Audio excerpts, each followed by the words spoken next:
British-born confused Desi, BBCD. Have you heard of this term? I definitely think my parents view me as more British. I'd say it's a Iraqi, and then I have lots of bracelets on my wrist. When you walk into school and everyone's like, oh, what's that, what's that, what's that? It may not be in a negative sense, but the microaggressions there.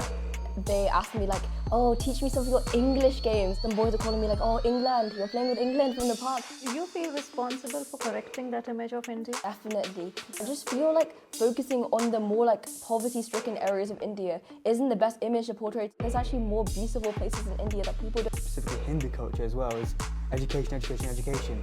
And I think it's a good thing, it's a wonderful thing, but it's not something that's necessarily as strong in British culture. That's the reason I think Asian kids do become so successful. They buy one of those manuals, how to talk to your teenager, 20 ways to speak to them, because you're alienating us. I think it's okay to be confused. I think that's a natural part of growing up and experiencing life. Most people are all confused about something or the other. British at school, Indian at home.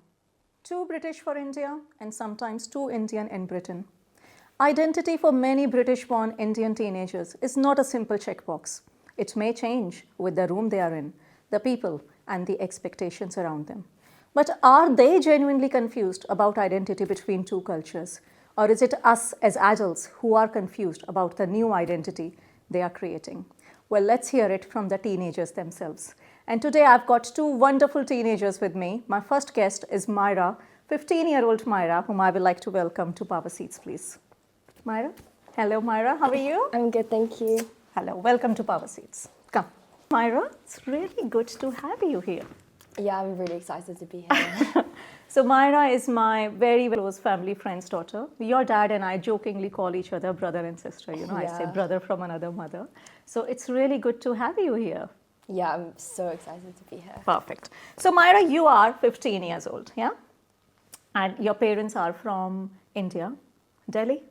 My dad's from Delhi, my mum's Yeah. from Uttar Pradesh. Yes, all right. So Myra, this show, this podcast is about NRIs, non-resident Indians. Now you were born here. So before I put any label on you, based on our understanding, I want to ask you, how do you describe yourself?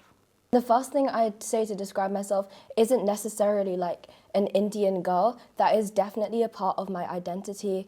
But I'd say like I'm energetic, bubbly, talkative. I'm into swimming. I like playing the piano. And then some part like along the line, I'll say I'm also like from Indian. I'm a second generation immigrant. But that doesn't necessarily kind of like sum up my whole identity. It's interesting you would use the word immigrant. Second generation, because obviously I'm not directly an immigrant myself, but my parents were. So that's why Yeah, I and so was I. Well, Yeah. I'm also first generation. We call first generation Indians. So tell me, when somebody asks, you already answered that question partly. So this was me asking you, who's another first generation Indian, and you have seen me as a family friend for a long time. But if someone external, who's not so known to you, asks you, where are you from? What do you answer? It depends on who's asking me. Like, for example, if it were one of my peers around my age asking me, where am I from? I would instantly assume the question to be asking me about my cultural background and my ethnicity, rather than like, where are we actually from? Because we're currently in the same country. So I think the obvious answer would be like, I am actually like Indian, that's my ethnicity. Because I think it would be very much directed at my ethnicity rather than where I currently am living. Okay, so do you ever call yourself British? Is being British a part of your identity at all? Definitely, because while being Indian culturally has a lot of significance to me, I've been born and raised in this country. This has like counted like for a lot of my personality and who I am today. So like I would definitely describe being British as like a very integral part of who I am. Like, for example, if I were overseas and someone asked me, where are you from? The first thing I wouldn't say would be like, I wouldn't say I'm Indian, first of all. I'd say I'm British, I live in England. And then obviously after further probing, because I don't look it, I'll later on say like, yes, I am like ethnically like Indian. All right. And what about in India? When you go to India and when people ask you, not your immediate family, extended family or people you meet, what do you say then? Because you look Indian to them. Definitely, but when I open my mouth to speak the most ridiculous sentence of Hindi that I've barely strung together, I think it's very clear to them that I'm not one of them. Like, I'm instantly registered in their minds as an outsider. So, So you do see yourself as an outsider when you go to honestly, India? I feel like if I can't connect with their language that much, I feel like I will always be an outsider. Really? I do think that like being Indian matters so much to me. Like, I don't know what I'd be like without that cultural background, because I've grown so much from like that and that kind of stuff. But then I feel like I'm still an outsider regardless, because I don't speak the language too well. I can speak it, I understand it, but I think to them, like, they register me as like someone else looking into their culture. Really? Wow. So language is very important then. Yeah, I remember I went to the park to like kind of like play with some of my friends. Like, I wanted to make new friends and stuff. And then they asked me like, oh, teach me some of your English games. And I was like, I play the same games as you. Like, there's no Really? English games. But adding the word English in front of them seemed to give everything a level of prestige to it all. And they kept asking me about these English games that you play. And it was just more strange, because like, I'm still like you. Like, I'm not that different. And then, like, people weren't calling me by my name. I found out later. Some boys are calling me, like, oh, England, you're playing with England from the park. I was like... Really? Yeah, like, I've told them my name multiple times, but they still refused to kind of acknowledge me as, like, one of them. But then they were very welcoming otherwise, and they were quite sweet. But it was just that stood out to me. So do you not feel superior because they are attaching this prestige to you being No, from I India? don't think being English is any better than being Indian. Like, I don't understand. And how about here, when people see you as Indian? Is that a superiority factor, inferiority factor, or neutral? I guess like nowadays as society has progressed, having like a culturally like rich background is seen to be more like appealing, at least like where I'm kind of spending my time. Like, for example, I go to a school which is very, very diverse. Like, we have so many different ethnicities there. So like, if I say I'm Indian, people are instantly interested. They want to know more about me. They think this necessarily means that, I don't know, like, I have more interesting things to say about my life, and they associate it with something like better. Whereas if I said like I was like white and I was like from England, they would associate that with being like a bit bland, like culturally bland. Really? Yeah, but I think that's just in the environment where I study, like in school. People are so interested in other people's cultures. Like, everyone's so open and friendly, like, to learn about that kind of stuff. All right. Okay. So Myra, that was about your cultural identity. Tell me a bit more about yourself. So I really enjoy like fantasy books and like thriller movies, because I really enjoy like the complex world building, and like I read like a fantasy like book series, and I'm so like absorbed and engrossed in like the whole world, the whole like idea. So for months on end, that would just be constantly running through my head. I can't like distinguish like the real world from what I'm reading. And what do you read? What kind of genres? What give me an example of a fantasy book. Like probably like Throne of Glass. That's a fantasy book. I've not read that. And it's very, very complex. I couldn't sum it up. Wow, that's very interesting. Yeah. All right, Myra, that was lovely.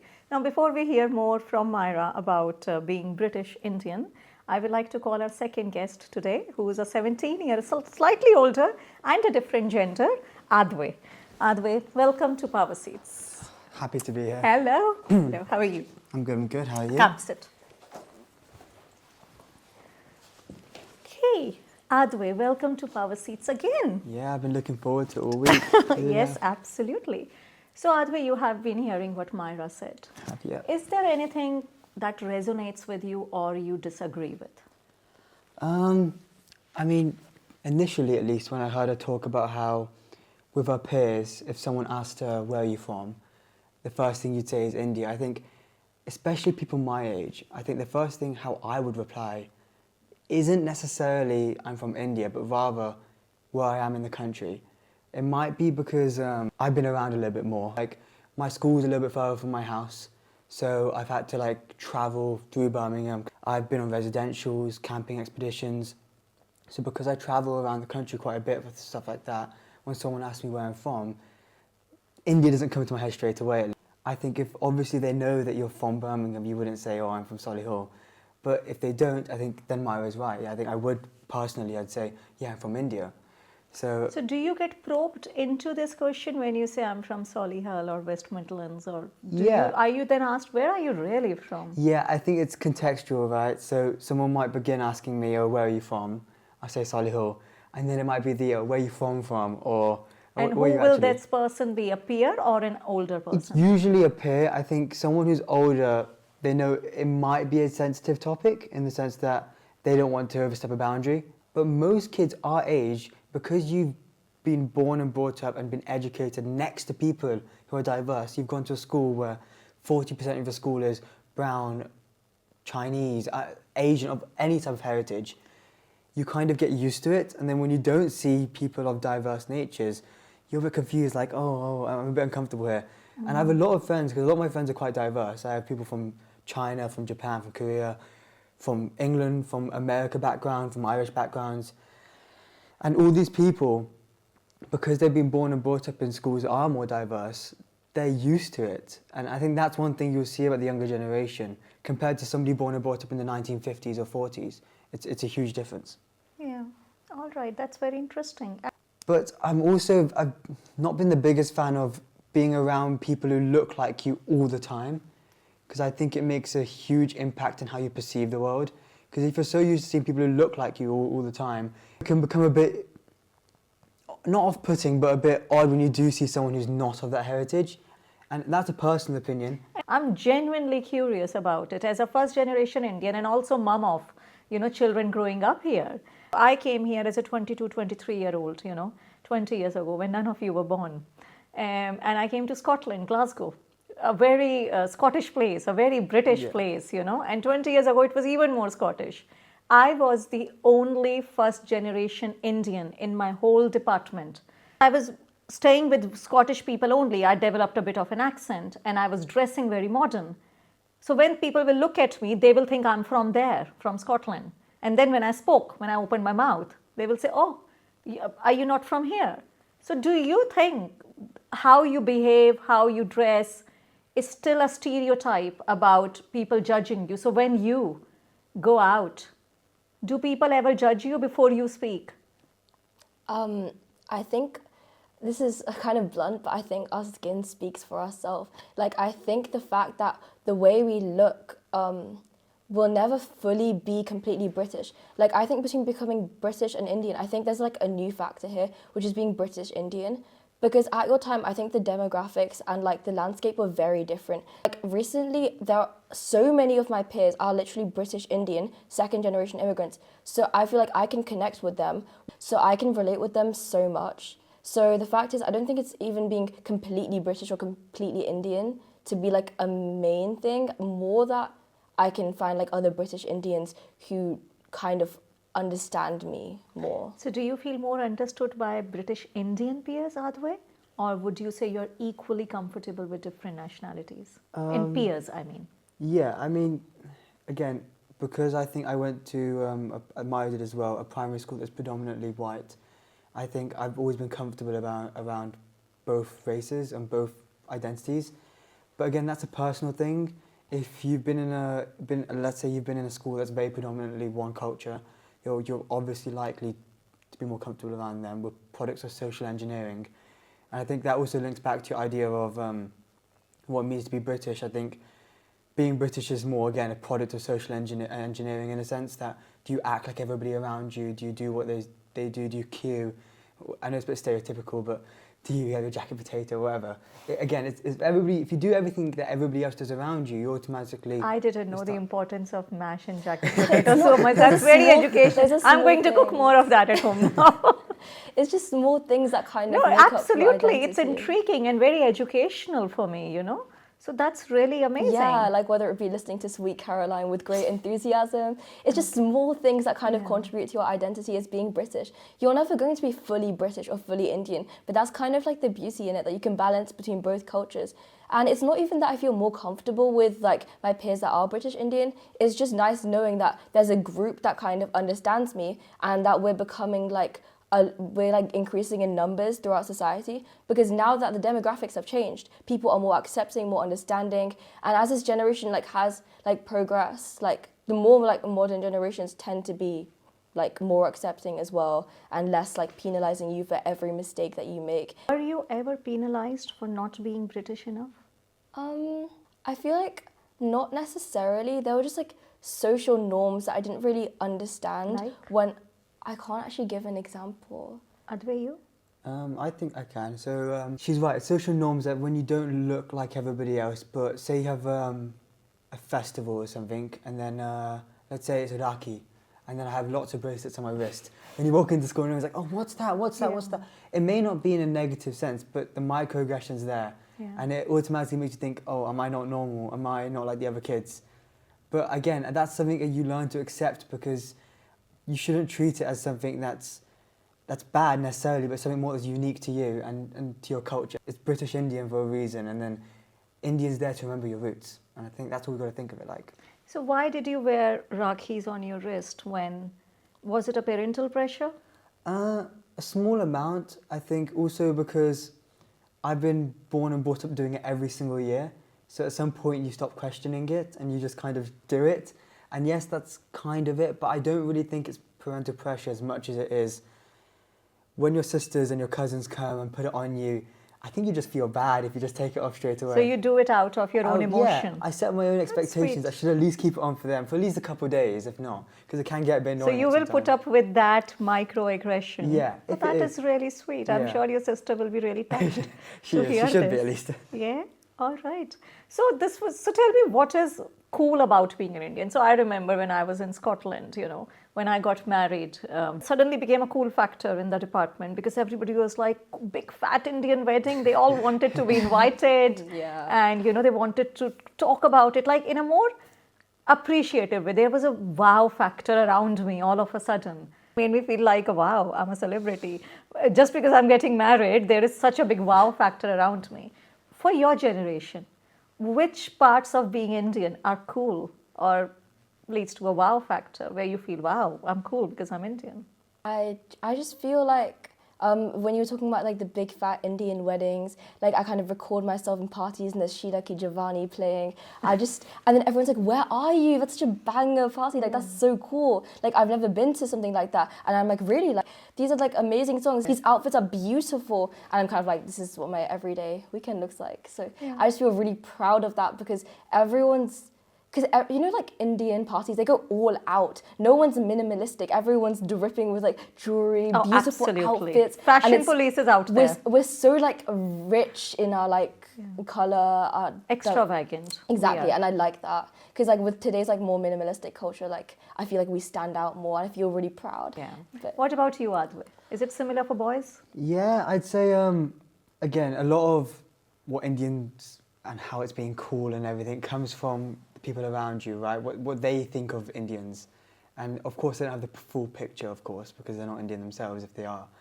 But things like festivals as well. I think Maya said something earlier, it was like, nowadays, if you have a cultural background, it's seen as rich and a little bit more exotic and something nice and different compared to if you don't. So I think the festivals that people know, like Diwali and all those festivals, they come across as really unique, because a lot of the common festivals like Christmas and stuff, and over time it can get a bit bland if you have the same thing every year. But people who see something new that they don't do, all of a sudden it's something brilliant. And especially, yeah, you're right, we're bold with colours, fireworks, we make sure everybody knows it's Diwali type of thing. I think if you take it back further enough, you've got like, when you go back to India as well, you see all these sorts of like beautiful places. And I still remember I went to Kashmir once, and I remember taking a picture of that and posting on my story. Oh my God, the amount of comments I got on that one picture, because it's so beautiful. And they don't see that every day, and that's the problem.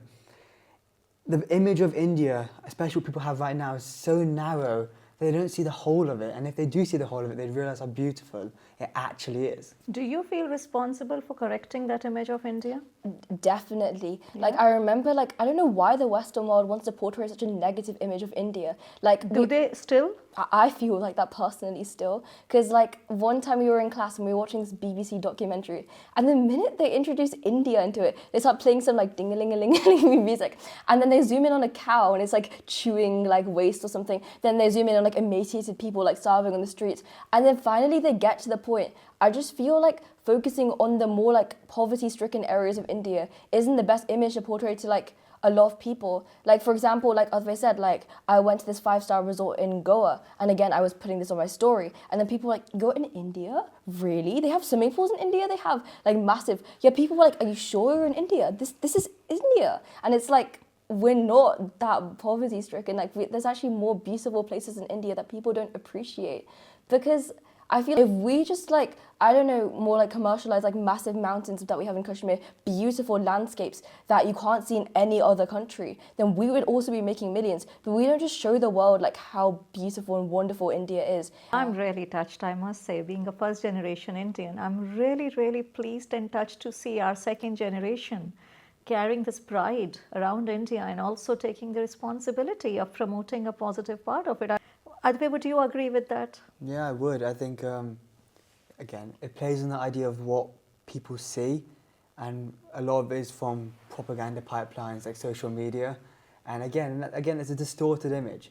And it always will be, because if you tell everybody the correct thing and give perfect information, there'll be nothing to sell anymore. And the issue with that is, especially let's take Instagram or TikTok. Again, it's influencers going around, maybe posting one small clip, 2 small clips of India, but not the full picture. And that full picture can only be seen if every Indian comes out and makes sure people know that India is not like that, there's different ways. Especially because I think people often think that, again, people like to zoom in on the poverty-stricken areas. I mean, it's a necessary thing to do, because you can only eradicate poverty if you make it aware. But it's also important to celebrate the positives of India, which isn't done as often as it should be. Well, that's amazing. It holds a lot of responsibility. And if you show things in the wrong limelight, it can do worlds of danger, and that's the issue. It needs to be controlled in a way that India can be seen in a positive light and also negative, as it should be. So that's a more political view. Tell me more from a teenager's point of view, from day-to-day life. What parts of your life would you never share on social media, and what parts of your life you would always regularly flaunt on social media? So I would never share like aspects of my personal life. Like? For example, like if it's like a small celebration, like a birthday, or like my family's kind of sitting together talking, like Private on a moments. Yeah, like on like a Sunday afternoon, we're just kind of talking and stuff. I think bringing like social media and trying to make things more aesthetic and more appealing to a large group of people just kind of ruins the beauty of the moment itself. I just wouldn't want to share small things like that. I'd want to keep them to myself. What about you, Aadvay? Which parts of your life will you never share? Yeah, I think I'm quite introspective about this. Before I'm sharing something, I'll think, am I doing it for validation, or am I doing it because I actually genuinely want people to know what's happening in my life? But then, say, again, she's right, it's personal moments should stay personal. Let's say you go to a night out with your family. It's your sister's birthday. I think it's a nice thing for your friends to know it's your sister's birthday, because A, it means that they'll know you better, because if your sister's a really important part of your life, like she is for mine, it's important that they know that. But also, it's a thin line, right? Because say now you're going out for dinner with your friends and your family, just to have a nice time, but to think something more serious, let's say, the world doesn't need to know every single thing. So I think it's always a thin line as to where you want to draw it, and that's a personal thing you've got to look at. And again, it's why you're uploading it is another key idea of that. There's so many more moments, but I just think, based on like the conversations I'm having with my friends, I think social media has kind of shaped a lot of our views. Is it more educational and informational now, or is it still a tool of social validation? For us, it started to, I could be wrong, I'm not speaking for all my generation. I think it was a sort of a social image. There was a social image you built. People judged you by what you were posting. Is it still a social metric for you guys, or is it more educational and informational? For me and like my peers, I'd say it's more educational and informational. And I'd say from my age range at least, it's still a social tool, in the sense that you want to portray yourself in a certain way, especially as, you know, hormones are rising, you know, trying to look for a girlfriend or a boyfriend. You want people to look at you in an attractive manner. But at the same time, I do think you can't help it. It's always going to be an informational tool, because you've got so many sorts of social media. One could argue that, yes, Instagram's, I don't know, for creating a profile, but you can also use Instagram Reels, TikTok Reels. You can't really control what pops up on your For You page. anything can. And more often than not, it's full of information, perhaps education, perhaps the opposite. But either way, information's popped up onto your page. I think it's used for both things, really. All right. Would you let your parents follow your Insta pages and follow theirs? Would you tag them? Collaborate with them?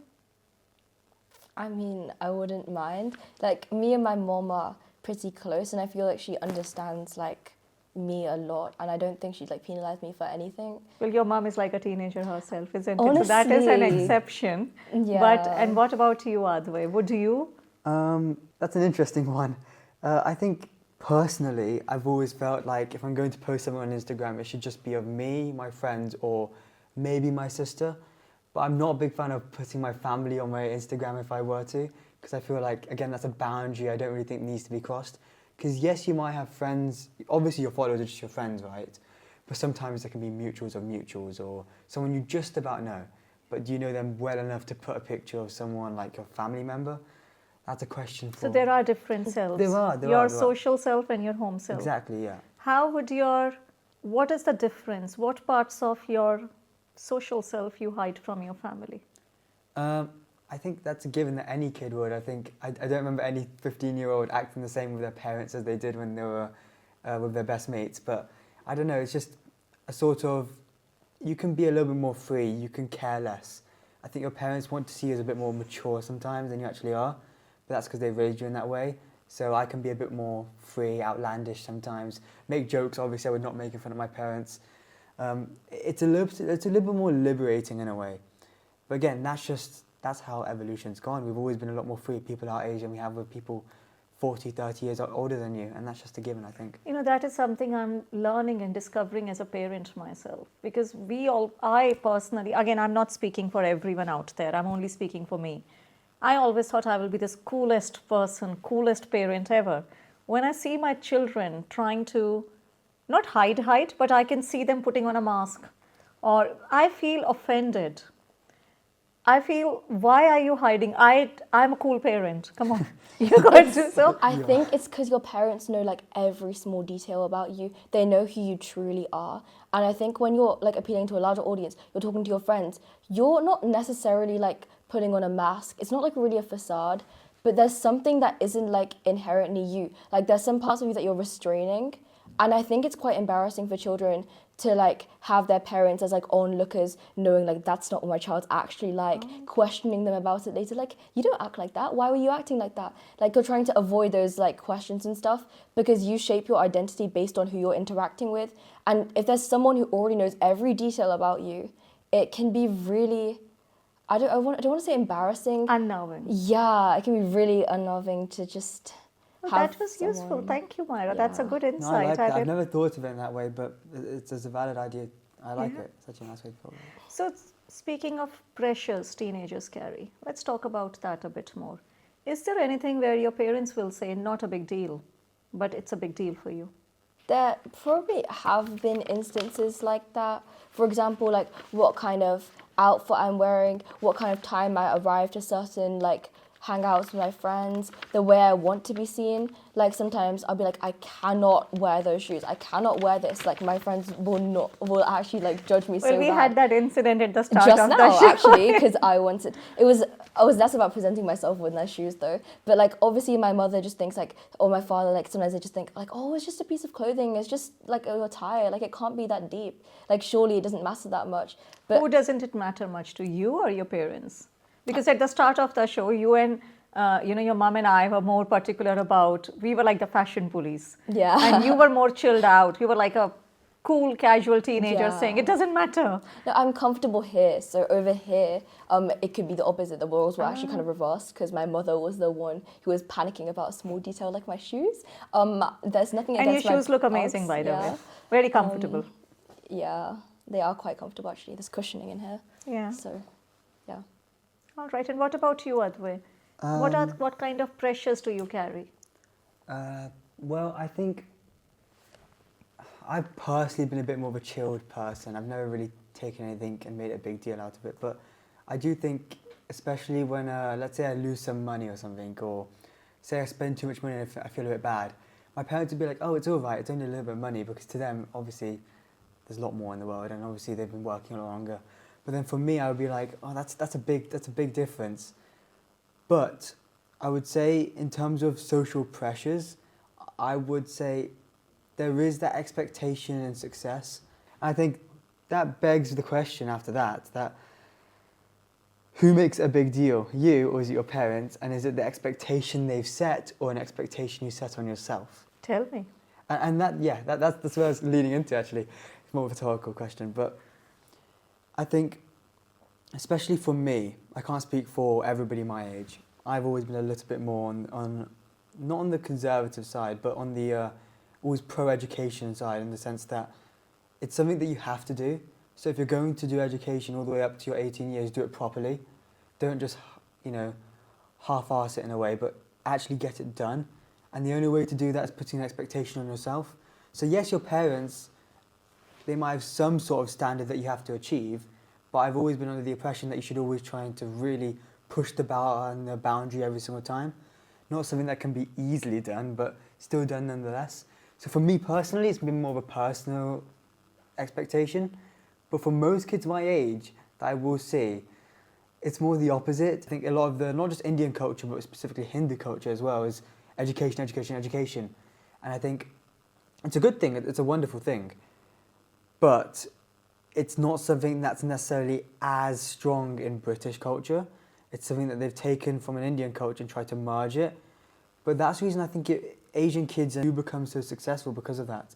Because the people in the country at the moment, I'm not saying, it's a bit of a generalization. Is that a good thing, Myra, having that pressure, or is it not a good thing? Well, I think the parents should recognize the competency of their children early on. Like, for example, if their children genuinely has learning issues, or maybe they're not as inclined to study, and maybe they're more into the extracurricular side of things. Like, let's say the child has they're passionate for a dance, maybe, or maybe for other things, maybe sports-wise. Maybe they're playing county sports. Then I think the parents kind of have to realize that wait, my child isn't naturally inclined towards this. I don't want to crush their dreams. But then at some point, there has to be a more realistic attitude. The success rate for people who obviously go into the art side of things, the sports side of things, it's very, very negligible. And you don't hear about the millions of failures. Well, not necessarily failures, but people who don't make it as far as they hope to. But they should never put so much pressure on you that you can't pursue your own interests and you feel suffocated. Because that saying all work and no play makes John a dull boy or something. Yeah. So they should never have that hanging over you like an executioner's axe. You must do well on this test. You have to pursue this. They should have a more open mindset while still encouraging you to study, because after all, they're just looking out for your best interests. So that was academics, and Aadvay also touched on the topic of finding a partner, a girlfriend or a boyfriend. Now, are there any topics of discussion that are a taboo or a stigma in Asian families, Indian families? Is there anything that you would be hesitant or refuse to talk about in your families? So not actually in my family, because I'm very lucky to have a more modern family with less of a traditional mindset. But I know many girls who are still scared to talk about their periods with their fathers and male members of their family. And I just think, why is there so much a taboo around periods? Why are women told to be ashamed of their bodies? It's a natural process that happens to every young girl. And why is she told to hide within herself, especially around male members? Shouldn't they be more understanding? It just doesn't make sense that there's a taboo around things of nearing puberty, around girls more often.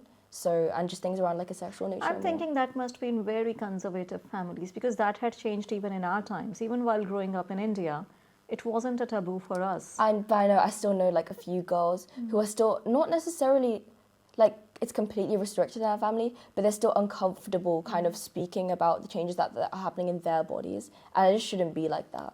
And what about you, Aadvay, for boys? Is there anything boys will be hesitant to talk about? Yeah, I think, especially in this generation, I think there's a lot more distractions. This generation mean your generation? My generation, yeah. There's a lot more distractions. I think that can have an impact on someone's mental health. I think I was speaking to my sister about this the other day. I was like, if we go back to our parents' time, they had a TV, maybe one show a day. They had some friends to play with, but there weren't as many distractions. There weren't there wasn't a constant phone ringing every 10 seconds or message popping up. It was a little bit more chilled down. So when they had to focus on something, it was kind of a little bit easier. And that didn't impact their mental health as much. Whereas nowadays, you've got the pressure to succeed academically, whilst the distractions that are now weren't there when our parents were younger. Well, there were always distractions. Well, we did There have were, there phone. We did have phone in our late teens. But even if there was no phone, I can assure you, distractions for teens are always there, one way or the other. But then the thing is, like, having an electronic device that encompasses so many aspects of your life, all in just like a single rectangular block, it's just so stressful. Like, I get a text message and instantly I'm like on my like fight or flight mode. Like, I'm just like, You like, feel that too part's accessible. activated. Yeah, and I feel like cortisol is always like flooding through my bloodstream. Like, I'm always worried about something or the other, whether it be like the pressure to succeed like academically, whether it be my friends, whether it be my outfit choices, whether it be like just waking up in the morning and like I haven't spent this day more like productively, because so many people, especially influencers, are now curating this like perfect image of a perfect life, and then they dub it as normal. Now, if like a perfect and like abnormally perfect life is kind of put under this like veneer of being normal, then we're always pursuing to like this normal, but we can't reach it, so we become frustrated. And it's so like no one talks about the impacts it has on us as a generation, because we're always pursuing a level of normalcy that isn't actually as like, yeah. Deep breath, yeah? Yeah. I know, and I feel for you, darling. I totally agree. That is a society pressure we are talking about. That is more about your own peer pressure we are talking about. How about your families? Tell me, when parents refuse to talk about something, are they protecting their teenager, or are they actually directing you to more unsafe means of finding that information? When they say, no, you can't talk about this to us. For example, periods in girls. Do you think they are more unsafe because of that then? Because they need answers. Yeah. So like withholding like vital information from your child that they're going to find out sooner or later. But through the wrong sources maybe. Yeah, it's a very like negative thing to do. What about you, Aadvay? May it be relationships? Yeah. Would you be comfortable discussing that with your parents? Your crush? Your girlfriend? You laughed, so it means no. No, again, it's it's a very nuanced answer. You can't. It's not black and white in the way one might suggest it should be, but it's not so much. My parents would say, "Don't talk about this." I mean, like Myra, my parents are extremely liberal. And I think me and my sister have kind of taught them the rights or wrongs of a lot of things that like they would have got taught in India. A lot of it in terms of civic sense and how to behave sometimes. Civic sense. Civic sense is a key thing that I did want to pick up on You today. really thought they needed that education? No, not civic sense. Okay, now I sound really bad, guys. No, I meant more in terms of, okay, for instance, if you go to India, one thing that people, I know I'm drifting a little bit. No, just to make my that's point. fine, go on. If you go to India, one thing Indians love to do a lot, and again, I don't like generalizations because I do know that Just if I was in fine, the your minority- observation. Yeah.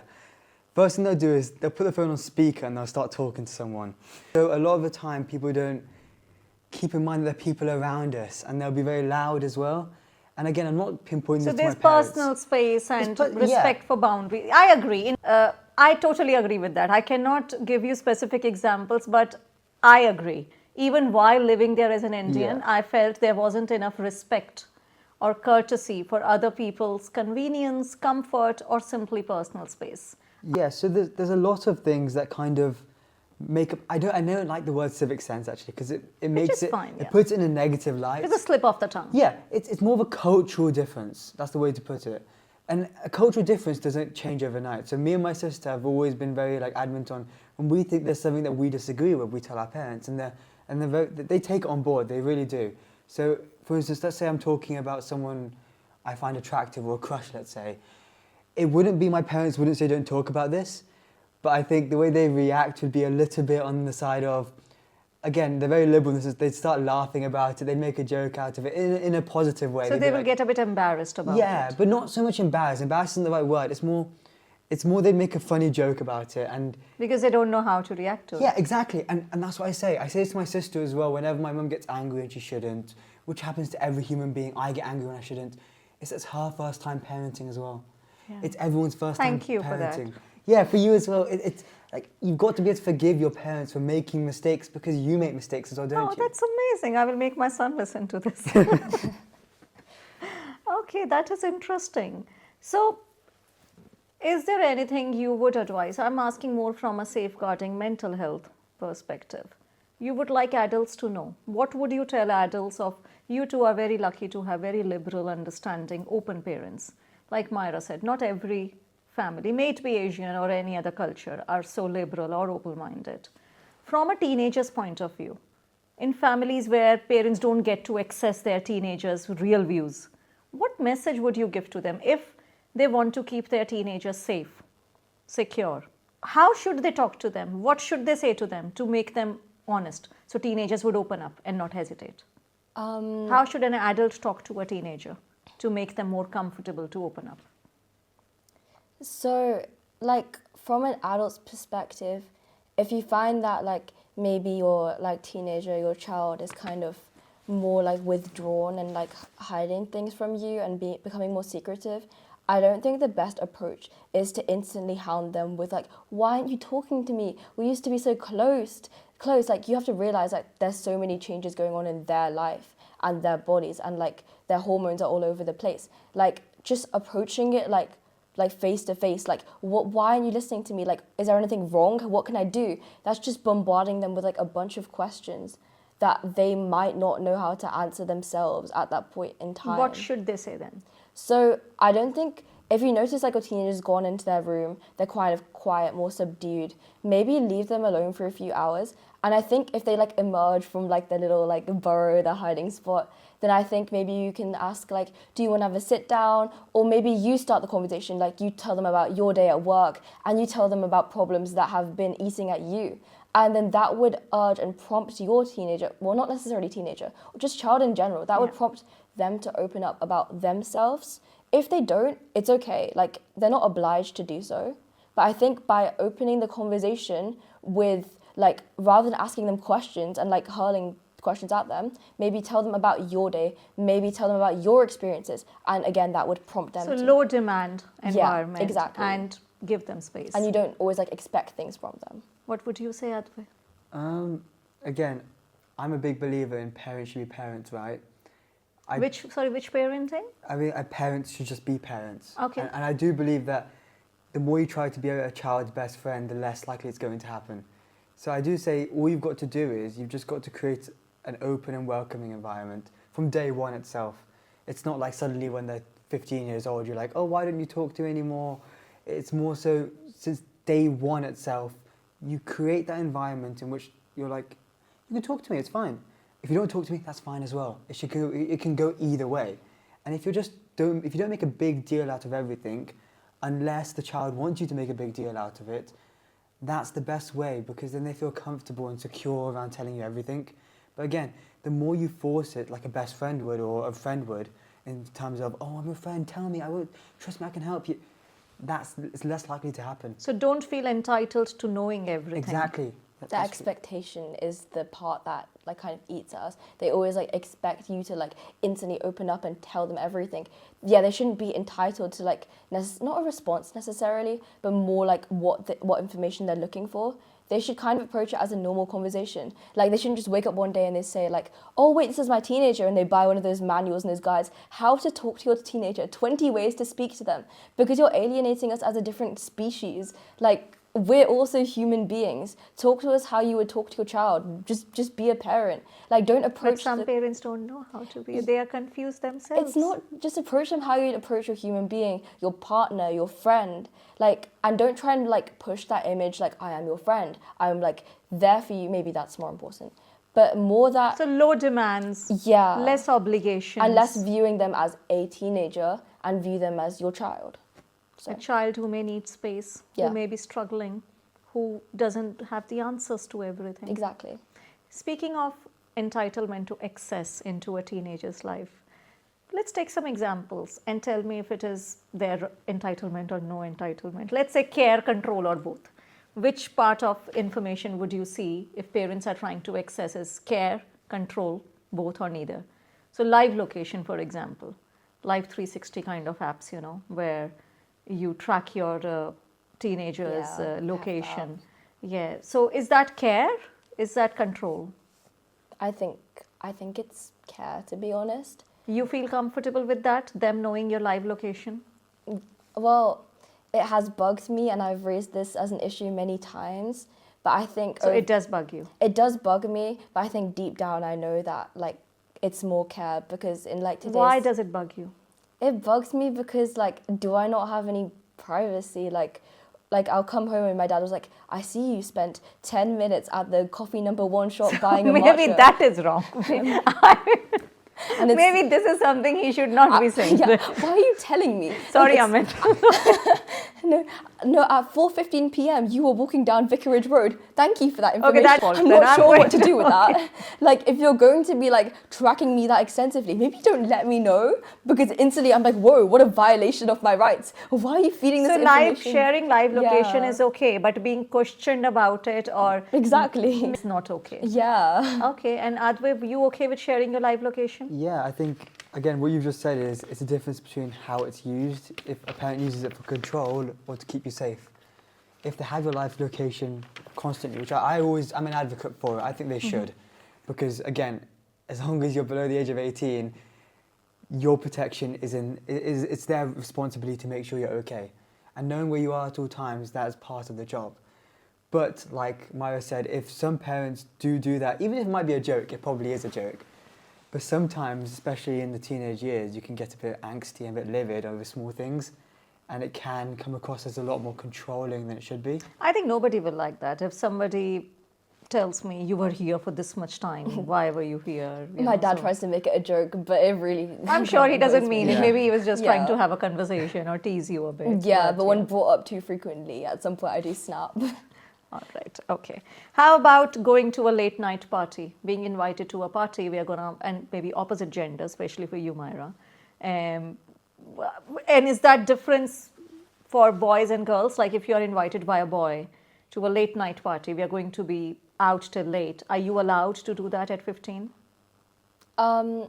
So again, depends on many factors, like the distance. If it's too far away and it's late night, I'm not accessible to my parents. They can't reach me if anything happens. And then 2, if my parents aren't familiar with most of the people at the party, I honestly don't think they would let me go. Not necessarily because they're controlling, but because they genuinely care about my well-being and stuff. And like, I know like some friends, like there's like kind of alcohol involved in some parties sometimes. I just don't want my parents just don't want me to be like peer pressured into like indulging in things like that. And on top of that, if they don't know the people I'm with, it can get a bit shady. But if my parents like know who the people are and it's a close distance and they know some of the parents, I think they would let me go. So Should parents know about all your friends, Aadvay? I think And do they know about all your friends? they should, but I don't think they do, because they'd have a lot of friends to look with. I mean, I just can't lie to you, but No, friends you hang out with, friends you party with till if I was late.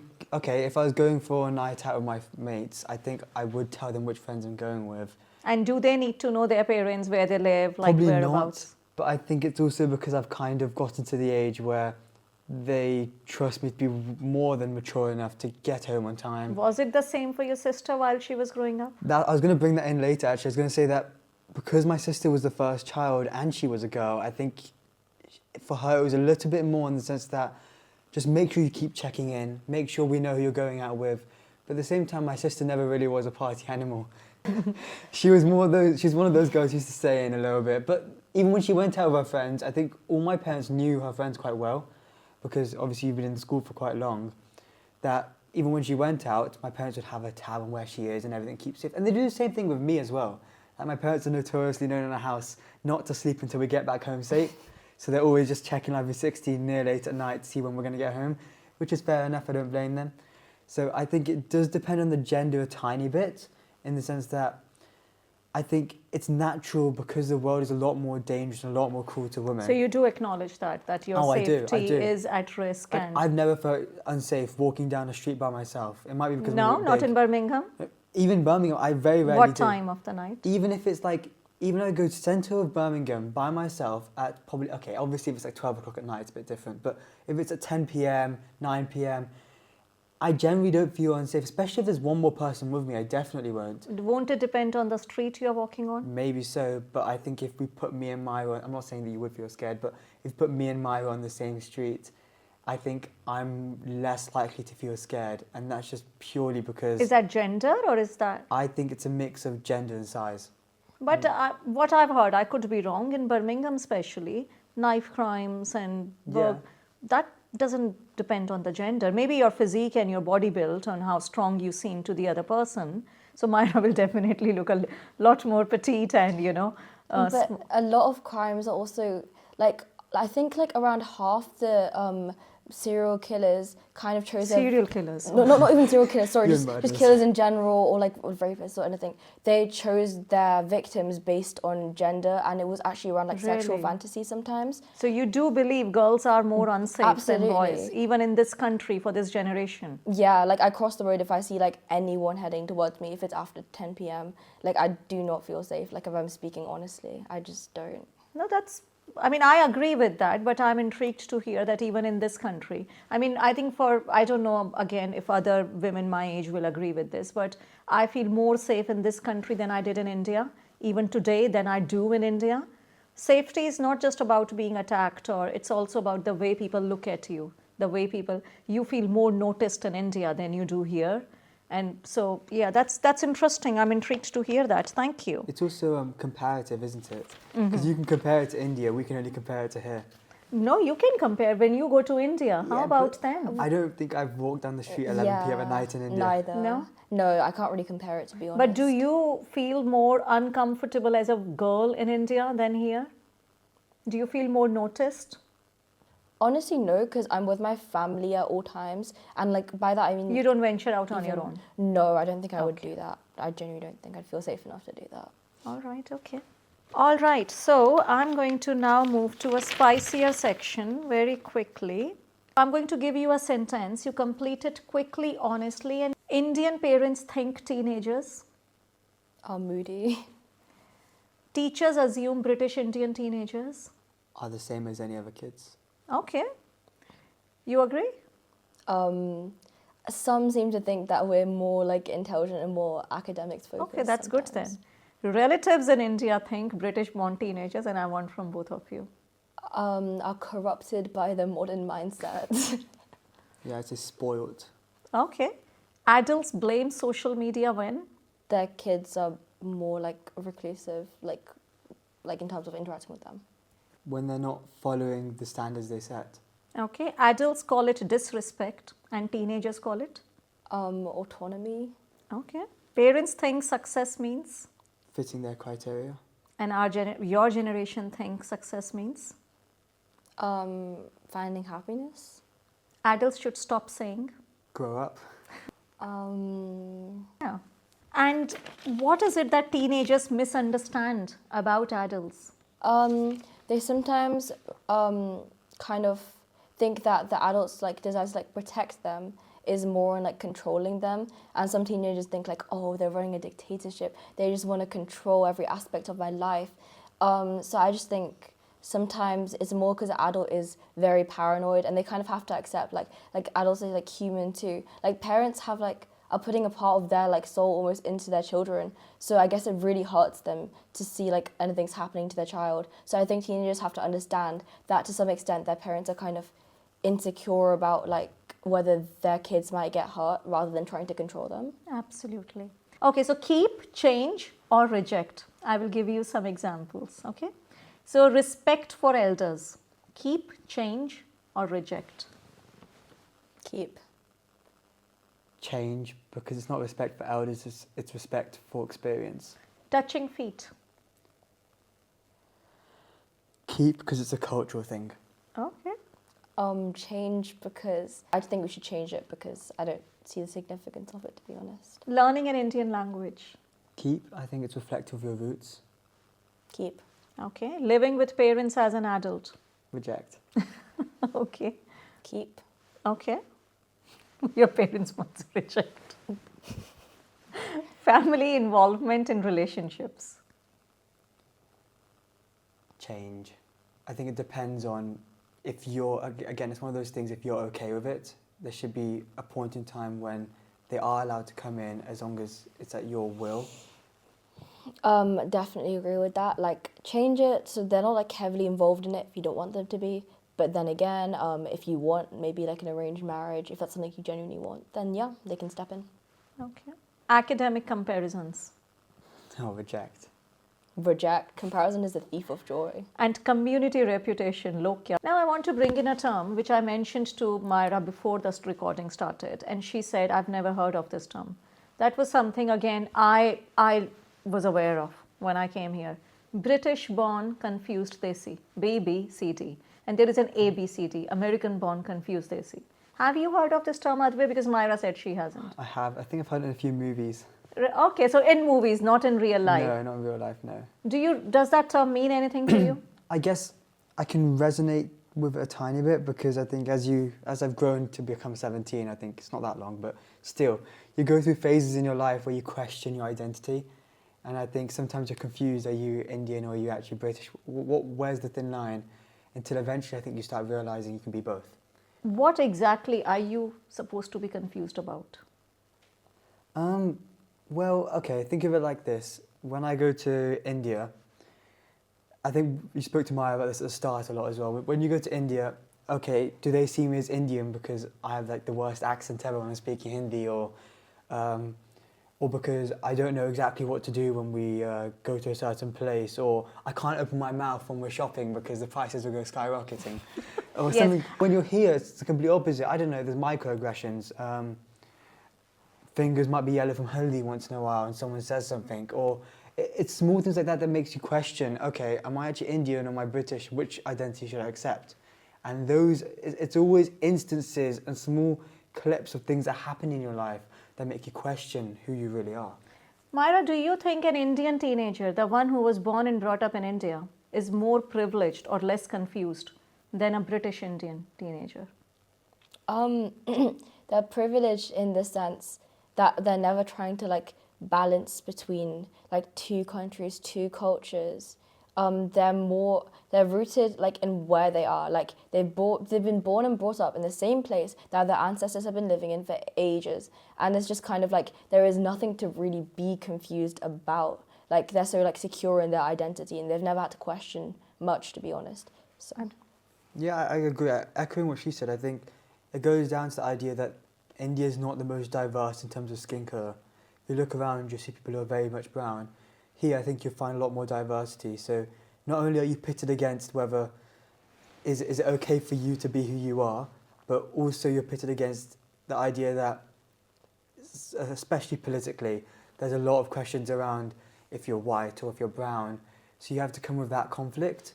Whilst in India, you don't ever have to see that because everyone around you is brown. So race is never much of an issue in the country. And also, again, it's the idea that your family's been there for years, your ancestors. When my parents came over here, we didn't have a single, like, obviously you make family, friends and everything. Your friends become your family. But we didn't have any family there. So the amount of time I spent with my grandparents, whenever I went back to India once in a while, that was it. So it's the roots you can actually hold in India make you a lot more privileged if you are born in India. What I will say to Aadvay and Myra and to every other teenager sitting there, first of all, a huge thank you to both of you for being so brave, candid, and unfiltered in your conversations. And I must say, you two are so mature for your age and so articulate and intellectual. It was truly a pleasure. But what I want to say about this topic of Indian teenagers being more privileged or being confused here or there, always remember grass is always greener on the other side. And take it from your parents' generation like me, first generation Indians, who lived that so-called privileged life in India, always thinking and believing life is better abroad. So I had a real Masi living in UK, in England, and my cousins used to visit me every year. And we used to look at them with awe, like, wow. I used to be so crazy about the chocolates that anything, even if my cousin is wearing a top or something, I will be like, where did you buy this top from? So, like you said, when you talk to children in park, they call you England. They look at you like a prestigious factor. So teenagers sitting there might be thinking, wow, they are so privileged. Their parents are so cool. And many teenagers living in India will be worrying about their career choices. You could get into grammar school, you two are intellectual kids, but the competition The academic competition that Indian teens face there is unbelievable. You cannot, I faced that. I could not get into a medical school when I wanted to, and so the pressure, the struggle we had to do to come here and form a life from baseline, just alone, without, you're talking of grandparents, we had nobody. Yeah. We had to leave everyone. So you are very privileged in the sense that you have your parents here. Your parents have created that social ecosystem for you. We had nothing. We had to create everything from scratch. So you truly are very, very privileged. So maybe Indian teens, while growing up, had that stable identity, but diversity is the essence of life today. And within India, may it be not races, but within India, they will judge you by the kind of house you are living in, the car you are driving, the clothes you are wearing, the skin color. Even in India, Myra, I can tell you, you can be judged for your skin color, how fair or not fair you are, So comparisons will always be there. But trust me, teenage is the time when people are most confused about their identity. And maybe your peers judge you more. But you are going to be definitely more privileged going forward from an academic and career point of view. I don't mean to say Indian teenagers are not privileged, but I just wanted these two teenagers who said that Indian teenagers are more privileged. I wanted to show you the flip side of the coin. So there is always something better on the other side. So you are more privileged in some ways than they are. They are more privileged in some ways than they are. Life is never perfect. So on that note, I just want to thank you both very, very much for coming to this podcast, for sharing your views. Is there anything finally you want to say to the audience, to your peers, to parents out there? Anything, last message you would like to give? I'll go first. It's just that just like always be proud of your identity and like your background, and don't really let anyone tell you otherwise, because like whether you have like a not diverse background or just like a so-called bland background, just be proud of like who you are and like your ancestors. So Yeah, I think to echo what Myra said there, I think it's okay to be confused. I think that's a natural part of growing up and experiencing life, but don't let that weigh you down, because it's not always the end goal, it's the journey and how you learn things as you get there. Yeah. Perfect. Thank you so much. It was a pleasure to have you here. I wish you all the very best for your future. So thank you once again. Until next time, this is signing off from Power Seats. Thank you, Myra and Thank Aadvay. you. thank you.